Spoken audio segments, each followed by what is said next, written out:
శికార్లు కొడుతున్న చిరుత బుర్రలంక వద్ద దర్శనం.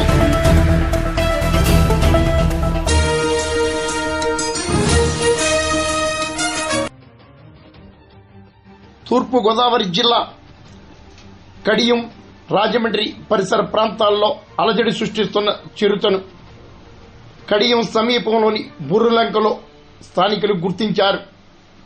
జిల్లా అటవీ శాఖ అధికారులు చిరుత కోసం పెద్ద ఎత్తున ఏట సాగిస్తున్నప్పటికీ ఫలితం దక్కలేదు. బుర్రలంక సమీపంలోని ఒక గోడపై చిరుత కనిపించినట్లు స్థానికులు వివరించారు.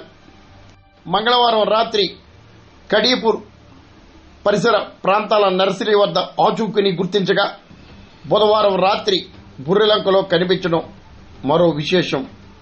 అడవుల ఆక్రమణల వల్లే జన సంచారంలోకి పులులు వస్తున్నట్లు నిపుణులు వివరిస్తున్నారు.